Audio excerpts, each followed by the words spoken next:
বিসমিল্লাহির রহমানির রহিম আলহামদুলিল্লাহি রাব্বিল আলামিন ওয়াসসালাতু ওয়াসসালামু আলা আশরাফিল আমবিয়া ওয়াল মুরসালিন নবিয়িনা মুহাম্মাদিন ওয়া আলা আলিহি ওয়া সাহবিহি আজমাইন ওয়া বা'দ। আলহামদুলিল্লাহ, আমরা আদব আখলাক সংক্রান্ত নির্বাচিত হাদিস এই বইটির আজকে ৪২তম অধ্যায়, ৪৭তম দার্স আমাদের, এবং ১০৬ নম্বর এবং ৭ নম্বর হাদিস আমরা পড়ব। দুটি হাদিস পড়ব ইনশাআল্লাহ। রাসূলুল্লাহ সাল্লাল্লাহু আলাইহি ওয়াসাল্লাম হাদিস পড়ার অর্থ হচ্ছে আল্লাহ তাআলার পক্ষ থেকে যা আমাদেরকে রহমত হিসেবে পাঠানো হয়েছে তার কথা শোনা। রাসূলুল্লাহ সাল্লাল্লাহু আলাইহি ওয়াসাল্লাম কী বলেছেন সেটা আমরা শুনি ইনশাআল্লাহ, তারপরে আমরা একটু ব্যাখ্যায় যাব।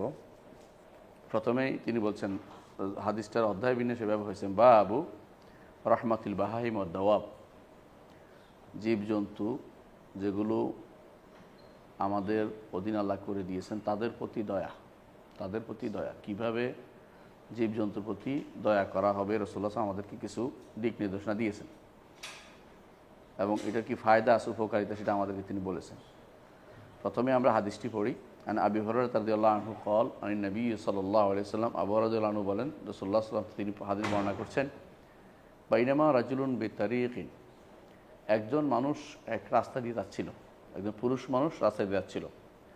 ফাশতাদ্দা আলাইহিল আতাশ, খুব পিপাসা পেল তার, একজন মানুষ মরুভূমির তো পিপাসা পেল। ফাওয়াজাদা বি'রান, সে একটা কূপ পেল। ফানাজালা ফিহা ফাশারিবা, সে ওই কূপের মধ্যে নিচে নামলো এবং পানি পান করলো। সুম্মা খারাজা, তারপর বেরিয়ে আসলো।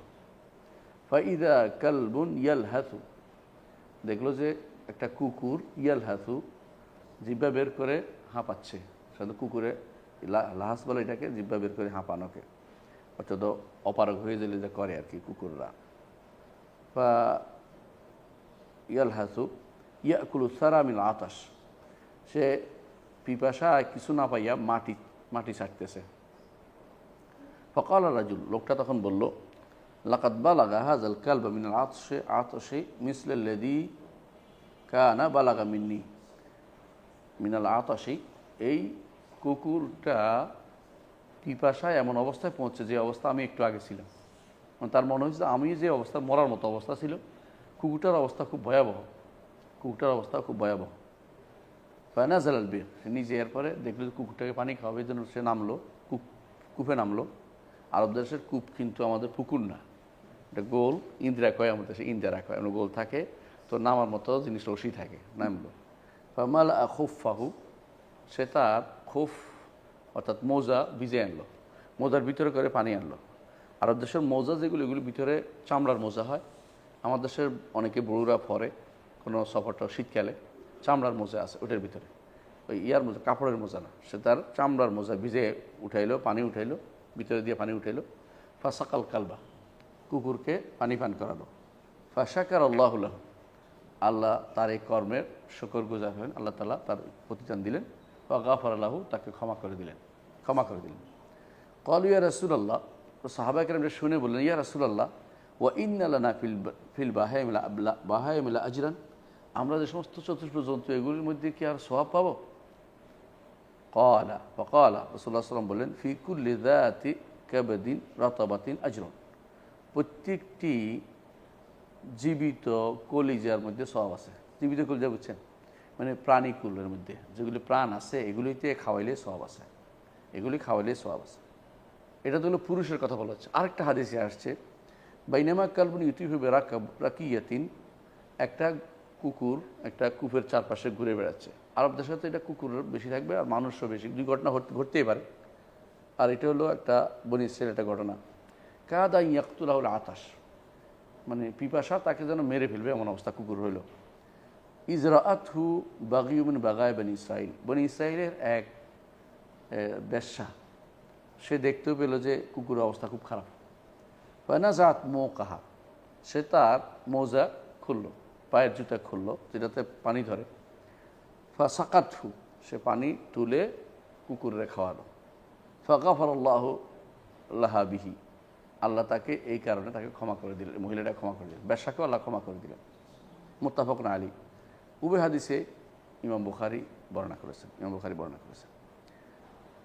এই হাদিসে আমরা বুঝতে পারলাম যে আল্লাহ তাআলা প্রত্যেকটি জিনিসের উপরে যে প্রাণীর উপরে যদি দয়া করে আল্লাহ তাআলা এর মধ্যে গুনাহ ক্ষমা করে আমাদের, এবং এর মধ্যে বিশাল সওয়াব লেখেন।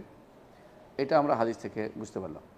আরেকটি হাদিস আছে, রাসূলুল্লাহ সাল্লাল্লাহু আলাইহি ওয়াসাল্লাম বলেছেন, আন শাদ্দাদ ইবনে আউস রাদিয়াল্লাহু আনহু, শাদ্দাদ ইবনে আউস রাদিয়াল্লাহু আনহু বলেন, ক্বালা, তিনি সিনতান হাফিজতুহুমা আন রাসূলিল্লাহ সাল্লাল্লাহু আলাইহি ওয়াসাল্লাম, দুটি জিনিস আমি রাসূলুল্লাহ সাল্লাল্লাহু আলাইহি ওয়াসাল্লাম থেকে হেফজ করেছি, মুখস্থ করেছি। সেটা কি? ক্বালা ইন্নাল্লাহ কাতাবাল ইহসান আলা কুল্লি শাই, আল্লাহ তাআলা সব কিছুর উপরে ইহসান লিখেছেন। ইহসান অর্থ কি? উত্তম ব্যবহার, সর্বোত্তম ব্যবহারটা আল্লাহ লিখেছেন। যে কোনো কাজ করবেন সর্বোত্তমটাই করবেন। আপনাকে কেউ মানে যদি কারো প্রতি দয়া করেন, সে তার কাজটা উসুল হওয়ার মতো দয়াটা করবেন।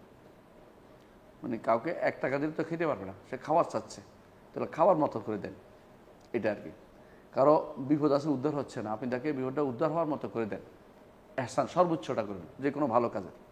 ঠিক অনুরূপভাবে যখন আপনি কোনো কিছু, ধরেন যুদ্ধেও আপনি কোনো মানুষকে হত্যা করবেন, যুদ্ধ তো হত্যা হয়, সেখানেও আপনি তাকে হাত পা কেটে রাস্তায় ফেলে রাখেন না, বরং তাকে স্বাভাবিকভাবে যেখানে মারলে মরে সেইখানে করেন।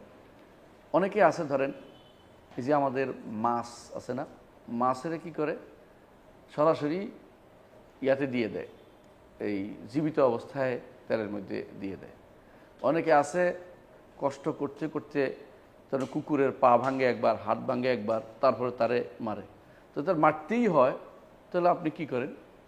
ভালো মানে নিয়মে তাকে মারেন, যেটাতে মরলে মরে যায় একবারে, কিন্তু আপনার তাকে ধুকে মরতে হবে, পা ভাঙিয়ে মরতে হবে, এটা নিষিদ্ধ। যেটা করেন রাসূলুল্লাহ এটাই বললেন, যদি কাউকে হত্যা করতে হয় সুন্দর করে হত্যা করো। ধরেন তার যদি কোনো হয়, মৃত্যুদণ্ড হয় কারো, তো তাকে আপনি মৃত্যুদণ্ডের জন্য আপনি হাত পা কেটে কেটে আস্তে আস্তে মারেন না, এটা কষ্ট যেটা মানুষে করে, বরং যেটা হয়েছে সেটা স্বাভাবিকভাবে তার মৃত্যুদণ্ড কার্যকর করে দেন।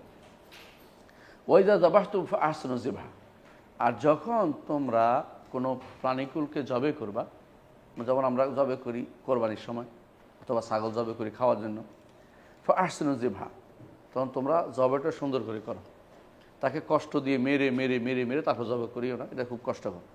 ওয়ালিউহিদ্দা আহাদুকুম সুফরাতাহু, এই জবের সময় সে যেন তার ছুরিটা যেটা দিয়ে জবে করবে এটাকে যেন ধার করে নেয়, এটা যেন ধার করে নেয়। ফালিউরহিদা বিহাতাহু, এর মাধ্যমে সে যেন আরাম দেয়, যে মৃত্যুটা তার আরামের সাথে গেছে। এটা হচ্ছে সহিহ মুসলিমের হাদিস। এর দ্বারা এই জন্য ইসলাম দেখুন কত সুন্দর। আপনি বিদেশে যাই দেখবেন, যারা আমাদেরকে এখন সভ্যতা শিখাচ্ছে, ওই মানুষগুলো তারা জানে না ইসলাম কত সুন্দর। তারা পুরো একটা গরুকে ইয়ার ভিতরে ঢুকিয়ে দিচ্ছে, চেম্বারে ঢুকিয়ে দিচ্ছে, এরপর এটা গোস্ত আকারে বেরিয়ে আসছে, গোস্ত আবার মানুষের কাছে বিক্রি করতেছে। আবার এটা দিয়ে কী বানাচ্ছে, কিমার মতো করে অনেক কিছু বানায়। এটা তো পুরোটাই তারা কষ্ট দেয়া, কারণ আপনি তারা পুরোটা ঢুকিয়ে দিচ্ছেন, রু বা হরর আগে তারা কষ্ট দিচ্ছেন। আবার দেখা যায় অনেক সময় তাকে বিদ্যুতিক শর্ট দিয়ে মারতেছে, এটা তো আরও ভয়াবহ। অনেক সময় মাথার মধ্যে গুলি করতেছে, এটা তো আরও ভয়াবহ কষ্ট দিচ্ছে। এরা এটি উল্টা নাম দিচ্ছে, আমরা যেটা দয়ার মৃত্যু বলি এটাকে উল্টে তাদের দয়ার মৃত্যু বলতেছে। এটা ভয়াবহ, প্রাণীকুলের প্রতি কষ্ট দেয়া। উল্টে তারা বলতেছে আমরা যেটা জবে করি এটাকে তারা নাম দিচ্ছে যে এনিমেল ক্রুয়েলিটি, জন্তুর প্রতি নির্দয়তা। এটা ভুল। বরং আমাদের যেটা, এটা সবচেয়ে সুন্দর পদ্ধতি, রক্ত প্রবাহিত হবে, এটা মারা যাবে। আর নইলে রক্ত থাকবে, কষ্ট পাবে, মরতে চাইবে না, সে মরার মতো করে সারাক্ষণ কাঁপতে থাকবে, কষ্ট পাবে, শেষ মুহূর্ত পর্যন্ত কষ্ট হবে। এটা তো কোনো ইসলামে এই জাতীয় জিনিসগুলো অনুমোদন করে না, এটা হারাম কাজ, এটা করতেছে তারা। এই জন্য তো ইসলামের জায়েজ মনে করে না কোনো দিনই, এই জাতীয় প্রাণী খাওয়া যায় না ইসলামে। এর একটা হাদিস আমরা বুঝলাম। এই হাদিসে বোঝা গেল যে সব কিছুর উপরে সুন্দর করে ইহসানের সাথে কাজ করে, উত্তম কাজটা করতে হবে। প্রাণীকুলের জন্য আরও সুন্দর করে আমাদেরকে ভালো ব্যবহার করতে হবে তাদের সাথে। এই জন্য ইসলামের দৃষ্টিতে প্রাণীকুলকে শোয়াইয়া রাখা নিষেধ। মানে যেমন আমরা অনেক সময় কোরবানির সময় শোয়াই রাখতেছি, আরেকটা আসবে, লোক আসবে, ধরে রাখতেছি, এটা তো ঠিক, তার কষ্ট দেওয়া হচ্ছে। যখন দরকার তখন শুধু শোয়াতে হবে। তো এদের যত বেশি আমরা আমরা যে আল্লাহর নেক বান্দা বোঝা যাবে, যত বেশি মানুষকে প্রাণীকুলকে কষ্ট না দেয়। তো এই জন্য অনেক সময় দেখা যায় যে গরু নড়তে পারে না, তারপর তারে দিয়ে আমরা হাল চাষ করাচ্ছি, এমন অবস্থা যে না হলে পিঠে তার পিঠের চামড়া উঠে ফেলতেছি, এটাও কিন্তু ঠিক না। সে পারতেছে না, তাকে আমরা এখন ছাড় দিই, এটা হলো শরীয়তের নিয়ম। তো এই জন্য যে কোনো সময় যে কোনো কাজের ক্ষেত্রে দেখতে হবে যে উত্তম কাজটা করতে পারছি কিনা। এর মধ্যে হাদিসের মধ্যে যেটা এখানে দেখা গেল যে প্রাণীকুলের প্রতি পানি খাওয়ানো একটা ভালো কাজ। প্রাণীকুলকে, যেগুলি কষ্ট পায়, পানি পাচ্ছে না বা খাবার পাচ্ছে না, এদের যদি আমি দিতে পারি ভালো। কিন্তু এর অর্থ এই নয় যে আমার বেহুদা আধিক্যতা দেখায় শুধু পালতে হবে, এটা কিন্তু শরীয়ত বলে না। যেটা আমার কাছে আসছে, বোঝা যাচ্ছে তার অভাব খুব বেশি, কষ্ট পাচ্ছে, তার কিছু খাইতে দিলে এটাতে কী হবে, সওয়াব হবে। যেন ক্ষতিকর প্রাণী না হলেই হয়, ক্ষতিকর প্রাণী না হলে। আর ক্ষতিকর প্রাণী হলে মেরে ফেলার নির্দেশনা ইসলামে আছে, যদি ক্ষতি করে। যেমন কালবুল আকুর, যেগুলি ঘেউ ঘেউ করে কুকুর বা মানুষের কষ্ট দেয়, এইগুলি মেরে ফেলার কথা হাদিসে আছে যে হারাম এবং হালালত মক্কাতে ফাইলেও মারতে হবে। অন্য জায়গায় যেগুলো মানুষকে কামড়ায়, পাগলা কুকুর যেগুলিকে বলা হয়, এগুলি মারতে বলছে। কয়েকটা জিনিস, 5টার কথা বলেছে রাসূলুল্লাহ সাল্লাল্লাহু আলাইহি ওয়াসাল্লাম। হেদা মানে সিল, যেগুলি মানুষের জিনিসপত্র নিয়ে চলে যায়, একটা ইঁদুর এবং হাইয়া সাপ এবং বিচ্ছু এবং কালবুল আকুর বা এই ঘেউ ঘেউ কামড়ানো কুকুর, এগুলি 5টা জিনিসের কথা রাসূলুল্লাহ সাল্লাল্লাহু আলাইহি ওয়াসাল্লাম বলেছেন এগুলো ক্ষতিকর, যেখানে বা সেখানে মারতে বলছে। আরও একটা কথা মারতে বলছে, যেগুলো মানুষের কষ্ট, টিকটিকি জাতীয় জিনিস, একটা মারলেই, টিকটিকি মারলে, সরীসৃপ এগুলি মারলেই সব হাদিসে আছে, কারণ এগুলি ক্ষতিকর। আর যেগুলো ক্ষতিকর না, আমাদের উপকারে লাগে, টিকটিকি, হ্যাঁ টিকটিকি, এবং সাথে অনেকে বলে এই কানালিশ বলে, ওগুলি একই জিনিস, একই সরীসৃপ, এগুলি ক্ষতিকর। এগুলো আসলেই ক্ষতিকর। যেখানে দেখবেন যেখানে সাদা, আপনার শরীর সাদা করে ফেলতেছে, বিভিন্ন রকমের ক্ষতি করতেছে। আর বিশেষ করে লবণ টবণ পাইলে পেশাব করে দেয়, আপনাকে ওইগুলি খাইলে পেট খারাপ হবে, শরীর এমন অসুবিধা হোক বলার বাইরে, মানে খোলা খোলা রাখলে ওইগুলি পেশাব করে দেয়, বদিবের আছে। আর এখানে কিছু না কিছু সে ফেলবেই। তো এই জন্য ওইটা ফাইলে আপনার মারার কথা হাদিসে আছে। একটা সহিহ মুসলিমের হাদিসে আসছে, একটা মারলেই 10 নেকি করে পাবেন যদি দেরি না করে। এই জন্য এগুলি রাখা উচিত না, কারণ ক্ষতিকর। তো এই যেটা বলছিলাম যে ইসলাম ক্ষতিকর না হলে যে প্রাণী আপনার কোনো না কোনো কাজে লাগে তাকে মারতে ইসলাম বলে নাই, তাকে দয়া করতে বলেছে। যতটুকু পারা যায় ক্ষতিকর না হওয়া পর্যন্ত তার প্রতি আপনি দয়া করবেন। তো আমরা যে এই হাদিস দুইটা পড়েছি, এর মাধ্যমে আমরা বুঝলাম যে প্রাণীকুলের প্রতি আমাদের কিছু করণীয় আছে। এর মধ্যে একটা করণীয় হচ্ছে খাবার পানীয় দেওয়া যদি সম্ভব হয়, কারণ হাদিস যেটা আসছে প্রত্যেকটি তাজা রুহের মধ্যে কি আছে, সদাকা আছে। আরেকটি দলিল হচ্ছে যে এদের প্রতি যখন জবে করব, সুন্দর করে জবে করব, আর যখন মেরে ফেলতে হয় সুন্দর করে মারবো। হাত পা কেটে কষ্ট দিয়ে মারা এটা কখনো উচিত নয়। তেমনিভাবে আমরা যখন একেবারে একটা মাছ মারতে হইলেও, মাছেরও যদি কোনো আমরা মারি, তাহলে একটু জীবন্ত মাছটাকে তেলের মধ্যে না দিয়ে এটাকে মরা পর্যন্ত অপেক্ষা করা উচিত, অথবা জবে করে আগে রক্তটা বের করে দেওয়া উচিত। যদিও এই মাছের রক্ত খাওয়া যায়, কোনো সমস্যা নেই, কিন্তু আমরা যেন নিজে কঠিন হৃদয় না হয়ে যাই, এটা হলো মূল কথা।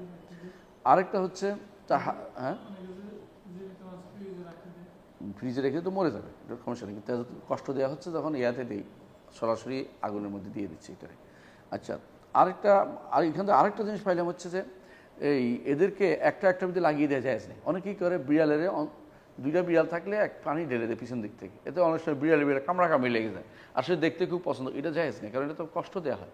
অনেক সময় মোরগে লাগাই দেয়, মোরগ লড়াই লাগাই দেয়, এটাও জায়েজ নেই ইসলামী শরীয়তে, এগুলোই নিষিদ্ধ। অনেক সময় দেখা যায় যে বাহনে উঠে, বা যে সমস্ত উঠতে আমাদের দেশে নাই, যেমন আমাদের যে সমস্ত বাহনে আমরা চড়ি, এগুলো যদি কোনো চড়াই, জিনিসপত্র সে বহন করতে পারতেছেন, তারপর এমন বোঝা পড়ায় যে সে বাঁকা হয়ে গেছে। অনেক সময় 3-4 জন উঠে মইয়ের মধ্যে, ক্ষেত যখন মই দেয়, 3-4 জন উঠে, তখন গরু আর চলতে পারে না, এটাও জায়েজ নেই, কারণ তাকে কষ্ট দেওয়া হয়, তার সীমার বাইরে কষ্ট দেওয়া হয়। আমার দাদা তো আলেম ছিলেন, হাটাদারি থেকে পাশ করে তখনকার সময়। তো বলা হয়ে থাকে যে উনি গরুর পর্যন্ত কষ্ট দিতে বলতেন, যখন ছাল চাষ করতেন তখন বলতেন যে এইটুকু চাষ করবো, তোর আর কষ্ট দিব না, তুই আমার কষ্ট দিস না, মানে ধরো কথা করতে সবাইকে হুজুর এর সাথে কথা বলে, গরুর সাথে কথা বলে, কারণ উনি চাইতেন যে গরুর জন্য কষ্ট না হয়। কখনো কখনো ছাগল দিন বিক্রি করতে নিতেন, চাইতো, তো কোল করে নিতেন, নিতে কষ্ট হয়ে যাবে এটা, মানে এরকম। এটা ছিল প্রাণীর প্রতি দয়া, প্রাণীর প্রতি দয়া। আর আরেকটা জিনিস আমরা পাই যে কাউকে, কোনো প্রাণীকে কষ্ট না দেয়া, কোনো প্রাণীকে কষ্ট না দেয়, বিনা কারণে কাউকে কষ্ট না দেয়া, প্রাণী যেগুলি বিশেষ করে আমাদের কোনো ক্ষতি করে না, এগুলিকে কষ্ট না দেয়, এটা আমরা পাই। তো একটা হাদিস আছে, রাসূলুল্লাহ সাল্লাল্লাহু আলাইহি ওয়াসাল্লাম হাদিস, আমি বলি কয়েকটা হাদিস শোনাবো আপনাদেরকে। এক নম্বর হচ্ছে রাসূলুল্লাহ সাল্লাল্লাহু আলাইহি ওয়াসাল্লাম বলেছেন, আল্লাহ তাআলা তার 100টা রহমত সৃষ্টি করেছেন, 100টা রহমত, তার মধ্যে একটা রহমত দুনিয়াতে ফেলেছেন, আর 99টা তার কাছে রেখে দিয়েছেন। একটা রহমতের কারণে আমরা একে অপরের প্রতি দয়া করি, সন্তান বাবা সন্তানের প্রতি, সন্তান বাবার প্রতি, বা বিভিন্ন দয়া যে আছে, এই দয়াটা শুধু একটা রহমতের কারণে দুনিয়া সৃষ্টি করেছেন। বাকি 99টা আল্লাহ তার কাছে রেখে দিয়েছেন, যা দিয়ে হাসরের দিন আমাদেরকে আল্লাহ তাআলা জান্নাত দিবেন, ঈমানদারদেরকে জান্নাত দিবেন। আর বাকি এই 100টার কারণে দেখবেন যে একটা এই গরু পর্যন্ত, গাভী পর্যন্ত দেখবেন যে গাভী বাচ্চা যখন দুধ খায় পা তুলে রাখে, যেন পা তুলে রাখে কেন, বাচ্চার পায়ে যেন তার পাটা না পড়ে, তাদের কষ্ট না হয়, এই জন্য সে পা তুলে রাখে। রাসূল সাল্লাল্লাহু আলাইহি ওয়াসাল্লাম হাদিসে আসছে এইভাবে, তিনি বলছেন, বুখারী মুসলিমের হাদিস। আরেকটি হাদিসে আছে এরকম যে এই একটা রহমতের কারণে পাখিকুল পর্যন্ত এক পিতা সন্তানের জন্য দূর থেকে একটা পাখি মরুভূমিতে বড় হয়, তার সন্তানের পানি দরকার, সে 400 কিলোমিটার দূরে যেয়ে পানি নিয়ে আসে ঠোঁটে করে সন্তানের জন্য। সন্তানকে লালন পালন করার জন্য সে নিজে অনেক সময় নিজেকে একেবারে শুকিয়ে কাঠি করে ফেলে, নিজে তা না খেয়ে মুখে দেয়, আর রাতে এসে সবগুলি সন্তানকে খাইয়ে দিচ্ছে, পেটে যা যা রাখছিল সবগুলি খাইয়ে দিচ্ছে। এটা কিন্তু আল্লাহ তার পক্ষ থেকে তাকে যে রহমত দেওয়া হয়েছে সেটা। এই জন্য যে কোনো প্রাণীর প্রতি রহমত করা এটা আমাদের জন্য কর্তব্য। এটা হাদিস, সহিহ মুসলিম হাদিস এটা আসছে। আরেকটা হাদিসে রাসূলুল্লাহ সাল্লাল্লাহু আলাইহি ওয়াসাল্লাম বলেছেন, যারা মানুষের প্রতি রহমত করে বা সৃষ্টিকুলের উপর রহমত করে, আল্লাহ তাআলা তাদের প্রতি রহমত করবেন। এই জন্য রাসূল বলেছেন, দুনিয়ার বুকে যারা আছে এদের প্রতি তোমরা রহমত করো, আর আসমানের উপরে যিনি আছেন তিনি হচ্ছেন কে? আল্লাহ তাআলা, তিনি তোমাদের উপরে রহমত করবেন। দুনিয়ার বুকে আপনার রহমতের ভান্ডার অটুকু মুক্ত হবে আপনার মনের মধ্যে আল্লাহর ভয় কতটুকু আছে, আল্লাহর ভালোবাসা কতটুকু আল্লাহ তাআলা মুক্ত করে দেবেন। অনেক সময় আছে মানুষ দেখবেন তার মধ্যে এর কলজাটা শক্ত হয়ে গেছে, কারোর প্রতি কিন্তু দয়া করে না। এই জন্য মানুষের মধ্যে যারা রহম দিন আল্লাহ তার প্রতি রহম করবেন, এটা হাদিসে আছে, রাসূল সাল্লাল্লাহু আলাইহি ওয়াসাল্লাম বলেছে। এটাও সহিহ ইমাম আহমদ তার মুসনাদে উল্লেখ করেছেন হাদিসটি। 3 নম্বর আমরা দেখতে পাই কোরআনে কারিমে আল্লাহ তাআলা বলছেন, মুহাম্মদুর রাসূলুল্লাহ সাল্লাল্লাহু আলাইহি ওয়াসাল্লাম তিনি নিজে ওমা আরসালনাকা ইল্লা রাহমাতাল লিল আলামিন, জগতের প্রতি রহমত হিসেবে আসছেন। তার আগে যে কঠোর নীতি ছিল তিনি আমাদের প্রতি সেটাকে কী করেছেন? অত্যন্ত নরম করে আমাদের জন্য শরীয়ত হিসেবে প্রবর্তন করেছেন। আরেকটি হাদিসে রাসূলুল্লাহ সাল্লাল্লাহু আলাইহি ওয়াসাল্লাম বলেছেন যে ইন্নামা আনা রাহমাতুল মুহদাত, আমি তো রহমত, আল্লাহর পক্ষ থেকে হাদিয়া দেওয়া রহমত তোমাদের জন্য। আরেকটা হাদিসে রাসূলুল্লাহ সাল্লাল্লাহু আলাইহি ওয়াসাল্লাম বলেছেন নিজেকে যে আনা নবিয়ুর রাহমা, আমি হচ্ছে রহমতের নবী। সুতরাং আমাদের মধ্যে যেহেতু আমরা তার উম্মত, আমাদের মধ্যেও কী থাকা উচিত? রহমত থাকা উচিত। 5 নম্বর আরেকটা হাদিসে আমরা শুধু দেখি, রাসূলুল্লাহ সাল্লাল্লাহু আলাইহি ওয়াসাল্লাম বলেছেন, কেউ যদি কোনো গাছ লাগায়, অনেক সময় তো আমরা গাছ লাগাই শুধুমাত্র আমার নিজের ঘরের মধ্যে বা এর আঙ্গিনাতে, আশেপাশে, বাড়ির মধ্যে, কিন্তু রাসূলুল্লাহ সাল্লাল্লাহু আলাইহি ওয়াসাল্লাম বলেছেন কেউ যদি কোনো গাছ লাগায়, এই গাছ থেকে যদি পাখি খায়, মানুষ খায়, কোনো প্রাণীকুল খায়, তাহলে তার জন্য সদাকা হবে। তাহলে আপনি সদাকা জারিয়া। আমরা যখন এই অনেক সময় দেখতাম যে আগেকার দিনের রাস্তার পাশে ছোটোকালে দেখতাম অনেকে গাছ লাগাইতো, এই গাছের ফল কে লাগাইছে আমরা জানি না, কিন্তু আমরা কিন্তু খাচ্ছি। আমাদের ইউনিভার্সিটিতে আমরা দেখেছি অনেক গাছ লাগাই গেছে যে আশ্চর্য হয়ে এখন পর্যন্ত সবাই খাচ্ছে। তিনি কিন্তু কবরে চলে গেছেন, কিন্তু সদাকা জারিয়া চলছে এটা, যতক্ষণ গাছ থাকবে ততক্ষণই। এই জন্য এমন সব গাছ লাগানো যেগুলো মানুষ উপকৃত হয়, হয় ছায়া হয় নয় ফল হয়, হয় ছায়া হবে নয় ফল হবে, নইলে তার খাবার হবে। এরকম কিছু হলে বেশি উপকারিতা হবে, যেটা বেশি দিন থাকবে। এটাও বুখারী মুসলিমের হাদিস, যে ব্যক্তি কোনো গাছ লাগাবে, সেটা প্রাণীকুল খাক অথবা মানুষ খাক অথবা পাখিকুল খাক, বিহঙ্গকুল খাক, যেটাই খাক, তার জন্য সেটা সদাকা জারি হবে। এমনকি আরেক হাদিসে আসছে যে এমনকি কেউ যদি সেখান থেকে চুরি করেও খাইছে, যেহেতু রাস্তার মধ্যে জিনিসটা মানুষের চুরি করে খায়, কেউ দেখাই খায় না, লেগে যাবে কি আমারটা নিশ্চয় শক্তিশালীও নেই, সেও যদি কোনো খায়, এমনকি কেউ যদি কোনো খেয়ে ফেলেছে, কোনো প্রাণীকুল না, একেবারে যেগুলো এই মানে হিংস্র প্রাণী, ওগুলিও খাইছে, তাও তার জন্য সদাকা জারি হবে। সুবহানাল্লাহ, এটা বিশাল জিনিস। পাখি খাইলেও সদাকা জারি হবে। এমনকি যদি এখান থেকে কিছু কমে গেছে কোনো কারণে, সেটাও তার জন্য সদাকা হবে। ফল তো হয়েছিল, কিন্তু পাখিগুলো একটু নিচে, মানুষও একটু নিচে, পুরোটা খায় নাই, তারপরে এটা তার জন্য সদাকা হবে। একটু খাইলেও সদাকা হবে। এমনকি ছায়া হইলেও তার জন্য সেটা সদাকা হবে। তাহলে এটা বিশাল লাভ, আমরা যদি মানুষ প্রাণীগুলোর প্রতি দয়া করি। আরেকটা হাদিস রাসূলুল্লাহ সাল্লাল্লাহু আলাইহি ওয়াসাল্লাম আসছে 6 নম্বর যেটা হাদিসটা, এটা হচ্ছে রাসূলুল্লাহ সাল্লাল্লাহু আলাইহি ওয়াসাল্লাম একবার একটা বাগানে ঢুকলেন, আনসারদের একটা বাগানে ঢুকে দেখলেন যে একটা উট খুবই কাতর অবস্থা, তার পেটের সাথে পিঠ লেগে আছে। রাসূলুল্লাহ সাল্লাল্লাহু আলাইহি ওয়াসাল্লাম বললেন যে এই উটটি কার? এটা তো কান্নাকাটি করতেছে দেখতেছি। রাসূল তার হাত ধরলেন, তার ইয়া ধরলেন, উটের উপর অংশ ধরলেন, এতে করে সে কী হয়ে গেলো? ঠান্ডা হয়ে গেল, সে চোখের পানি ফেলতেছিল। রাসূল বললেন যে এটা কার? তখন এক যুবক এসে বলল, রাসূলুল্লাহ এটা আমাদের, কোনো কাজে লাগে না। হয় তুমি খাও, নয় তাকে ছেড়ে দাও, সে খাবে, তুমি বাধায় রাখছো, খায় না, এটা মরে যাবে, কষ্ট পাচ্ছে, তুমি কষ্ট দিচ্ছ কেন? তুমি এটা কষ্ট দিতে পারো না। এরকম কষ্ট দিলে যে গুনাহ হয়, এটা একটা হাদিস আছে। রাসূলুল্লাহ সাল্লাল্লাহু আলাইহি ওয়াসাল্লাম বলেছে যে এক মহিলা জাহান্নামে প্রবেশ করছে, কী জন্য? সে একটা বিড়ালকে ধরে রাখছে, যে বিড়ালটা সে ছেড়ে দিত, বিড়াল খুশি খাইতো, কিন্তু সে বিড়ালকে ধরে রাখছে, বেঁধে রাখছে, কিন্তু খাবারও দেয়নি, এতে করে সে মরে গেছে। এর কারণে তার শাস্তি হয়েছে। এটা রাসূলুল্লাহ সাল্লাল্লাহু আলাইহি ওয়াসাল্লাম বলছেন তুমি অর্থাৎ এই সমস্ত প্রাণীগুলো তো ঘুরে বেড়ায়, তো ঘুরে বেড়াতে দাও, কিন্তু তুমি বাইদেও রাখছো আবার খাবারও দাও নেই। এটা মহাবেশি, বিশেষ করে যারা বিড়াল পালে যখন বেড়াইতে যায় বিড়াল রেখে যায়, আসে দেখে যায় বিড়াল তো মরে শেষ হয়ে গেছে, তাহলে তার জন্য এটা ক্ষতিকর জিনিস, কারণ তাকে ছেড়ে দেয়। বিড়াল ফালার তো কোনো নিয়মও না, ইসলামে বলে নাই। বিড়ালকে আসলে খাবার দিবে, এরপর সে তার মতো করে চলে যাবে না। বিড়াল পালতে হবে, আধিক্যতা দেখানো, তাকে সিলাই করতে হবে, তাকে এটা করতে হবে ওইটা করতে হবে, এগুলি ইসলাম কোনোদিনই বলে না, ইসলামের নীতি ছিল না। বরং ইসলাম হচ্ছে কেউ আসলে তাকে বিড়ালগুলিকে মেরে না ফেলা, তার মতো করে বিড়াল ঘুরে বেড়ে করে।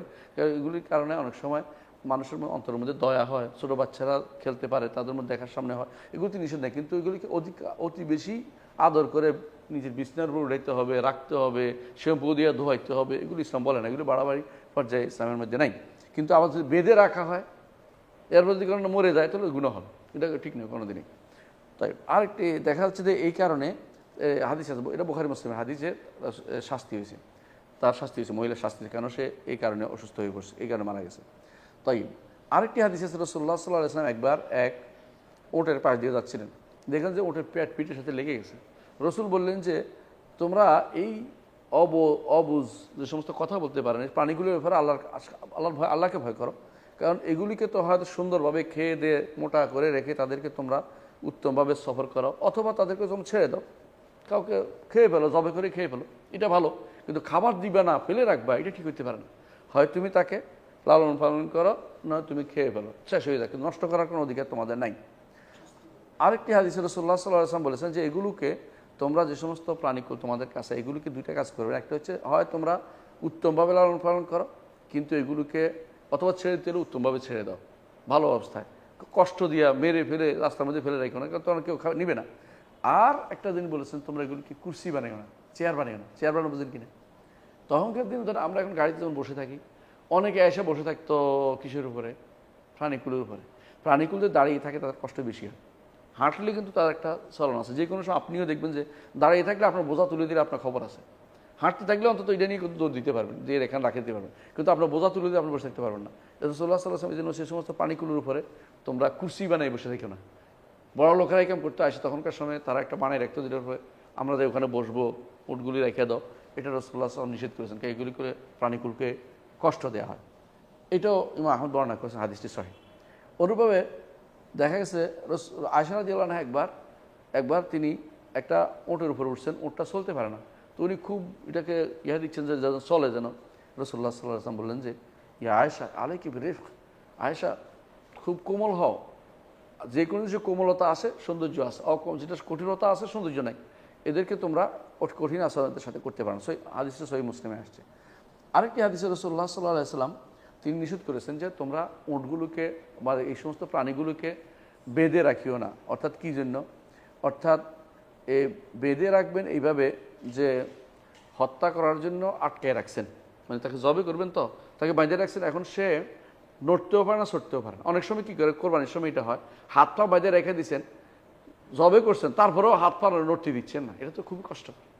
তাকে যখনই তার জবে হয়ে গেছে, যত তাড়াতাড়ি সম্ভব তার হাত পা রশি কেটে দেন, যত উঠে না চলে যাবে তো অসুবিধা নেই, একটু নড়াচড়া করবে, করুক, যদ্দূর ঘুরতে পারে, কোনো সমস্যা নেই। আপনি যে তাকে বাইরে রাখতেছেন এটা তার কষ্ট হচ্ছে, কারণ তো মরার জন্য হাত পা নাচার সুযোগ তো অত দিবেন, মরতে যদি হাত পা নাচাতে সুযোগ না দেন তার জন্য কষ্ট বেড়ে যায়, এটা বহু রকম কষ্ট বেড়ে যায়, এটা করা যাবে না।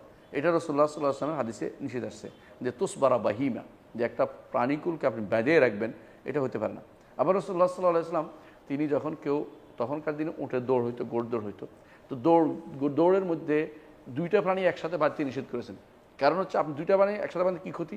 একটা দৌড় দিতে পারে, একটা পারে না, এখন এইটার জন্য ওইটা কষ্ট পায়। বলে এই জন্য রাসূলুল্লাহ সাল্লাল্লাহু আলাইহি ওয়াসাল্লাম জালব এবং জানবকে নিষেধ করেছেন, তোমরা প্রাণীকুলকে একসাথে বেঁধে দিও না। এরা কী জন্য করতো? একটা শেষ হয়ে গেলে আটটা উঠতো, এটা কেটে ফেলা দিত, যেটা পারতেছে না ওইটা দৌড় দিবে এখন, কিন্তু প্রথমেই তো এটা কষ্ট হচ্ছে, কারণ এটা টেনে নিতে হচ্ছে, দুইটা একসাথে একই আন্দাজে চলতে পারে না, এটা এই জন্য হাদিসে নিষেধ আসছে, এটা যেন না করে। 12 নম্বর আরেকটা হাদিসে রাসূলুল্লাহ সাল্লাল্লাহু আলাইহি ওয়াসাল্লাম নিষেধ করেছে তোমরা প্রাণীকুলের কপালে আঘাত করিও না, বা তাদের ইয়াতে চোয়ালেও আঘাত করিও না, নিষেধ করছে হাদিসে রাসূলুল্লাহ সাল্লাল্লাহু আলাইহি ওয়াসাল্লাম। এগুলো দাগ দিও না তোমরা, সহিহ মুসলিম হাদিসটা আসছে, এগুলো তোমরা আঘাত করিও না। আরেকটা হাদিসে রাসূলুল্লাহ সাল্লাল্লাহু আলাইহি ওয়াসাল্লাম বলেছেন 13 নম্বর হাদিস, যে রাসূলুল্লাহ সাল্লাল্লাহু আলাইহি ওয়াসাল্লাম ওই সমস্ত প্রাণীতে উঠতে নিষেধ করেন যেগুলি সওয়ারির জন্য না। যেমন গরুর উপরে কেউ উঠলে এটা অন্যায় করা হবে, কারণ সাধারণত গরুতে উঠে হলে গরুকে কষ্ট দেয়, গরু মানুষের বহন করানোর জন্য আসে নাই। এই জন্য ভার বহনের জন্য গরুকে নয়, ভার বহনের জন্য সাধারণত মহিষ ব্যবহার করা হয় অথবা ঘোড়া ব্যবহার করা হয়, ঘোড়া এটা পারে ভালো। এই জন্য রসুল্লাহ সাল্লাহ আসলাম বললেন যে একদিন তিনি ফজরের পরে বললেন যে আমি তোমাদেরকে একটা হাদিস শোনাই। রসুল নিজেই বললেন যে আমি তোমাদেরকে জানাবো। সেটা হচ্ছে একবার একটা গরুর উপরে একটা বসছে, গরুরকে হাদিসটা একদম মানে এটা একটা নবুয়তের আলামত বলা হয় এটাকে, নবুয়তের আলামত, নবুয়ত আছে না, নবুয়তের আলামত। উঠার পরে গরু কিছুক্ষণ যাওয়ার পর বলতেছে মা খলিক তুলে হাজা, আমি বাহনের জন্য উঠি নাই, আমার পিঠে উঠার জন্য আল্লাহ আমার সৃষ্টি করে নাই, তুমি আমার পিঠে উঠছো কি জন্য? এটা দেখে লোক বলছে আল্লাহ গরু কথা বলে। রসুল বললেন যে আমি গরু এই আল্লাহর উপর ইমান আনছি, যে আল্লাহ এর কথা বলাইছে, আমিও ইমান আনছি, আবু বকর ইমান আনছে এটার উপরে। গরু কথা বলে দিয়েছে। এর অর্থ হলো যে সমস্ত প্রাণীকুল যে কাজের জন্য তাকে সেই কাজে নিয়োগ করাটা অন্যায়, কারণ তারা তো কথা বলতে পারে না, কিন্তু আমি যেহেতু কষ্ট দিলে এটা কী হবে, অন্যায় করা হবে। অনেক সময় এই জন্য এই মানুষ প্রাণীকুলের মধ্যে যে উল্টাপাল্টা লাগানো হয় এটা ঠিক নয়, কারণ যে যেটার জন্য আল্লাহ তৈরি করে সেটার মধ্যে তাকে রাখা উচিত। আরেকটি হাদিস আছে, রাসূলুল্লাহ সাল্লাল্লাহু আলাইহি ওয়াসাল্লাম দেখলেন 14 নম্বর হাদিস, এটা হচ্ছে যে এক লোকে তার উটকে দিছে, লানত করছে। লানত বুঝেন তো, মানে আল্লাহ লানত বলছে। রাসূলুল্লাহ সাল্লাল্লাহু এটা শোনার পরে বললেন এই লোক উট যেন আমাদের সাথে না যায়। উটকে তুমি লানত করতে পারো না, উট চলতে পারে না, তার কষ্ট হচ্ছে এটার কারণে, হয়তো তার কোনো সমস্যা আছে, তুমি তাকে লানত করবে কি জন্য? লানত করতে পারো না, এই উট যেন আমাদের সাথে না যায়। সাহাবি যতই নিতে পারে নাই, এটা রেখে দিছে, এখন কেউ নিতেও পারে, এটা এরা খেয়ে ফেলবে, তাও ভালো আছে, তুমি আমাদের লানত করতে পারো না, উঠকে লানত করতে পারে না। এই জন্য অনেকে তো আমরা গরুর উপরে অনেক আজে বাজে কথা বলি, এটা আসলেই ঠিক নয়, কারণ এগুলি প্রাণীকুল, এরা এগুলি যতটুকু পারে অতটুকু করবে, আপনি জোর করে তাদের কষ্ট দিতে পারেন না। রাসূলুল্লাহ সাল্লাল্লাহু আলাইহি ওয়াসাল্লাম এইভাবে উটের এগুলির প্রতি অন্যান্য বর্ণায় আসছে যে তাদের পরিচ্ছন্নতার প্রতি গুরুত্ব দিতে বলেছেন, এবং কারো যদি কোনো এগুলির পা যদি কোনো ইয়া থাকে সেগুলির প্রতি গুরুত্ব দিতে বলেছেন, পা কেটে গেছে কোথাও পা সেগুলি, এবং কি কারো নখ আছে, অনেক সময় উটের নখ থাকে বা গরুর নখ থাকে যেগুলিতে কষ্ট হাঁটতে পারে না, এগুলিকে ঠিকমতো কেটে দেওয়ার কথা বলেছেন। এই জন্য ছোটো বাচ্চা যখন বাচ্চা মোট হয় নিচেরগুলি কেটে দিতে হয়, আপনারা জানেন নিচের অংশ কেটে দিতে হয়, পায়ের নিচের অংশ সাদা থাকে যেটা, কেটে দিতে হলে পরবর্তীতে সে হাঁটতে পারে না, তার হাঁটা কষ্টকর হয়ে যায়। এগুলি সবই কিন্তু ইসলামের নীতি। আবার রাসূলুল্লাহ সাল্লাল্লাহু আলাইহি ওয়াসাল্লাম আরেকটা হাদিসে আসছে, রাসূলুল্লাহ সাল্লাল্লাহু আলাইহি ওয়াসাল্লাম যে কোনো প্রাণীকে পরিপূর্ণ দহন করতে নিষেধ করেছেন। পরিপূর্ণ, আমরা অনেক সময় তো দোয়াইতে একবার শেষ ফোঁটাটা পর্যন্ত লেয়ে ফেলি, তো বাচ্চার জন্য কি রাখছেন?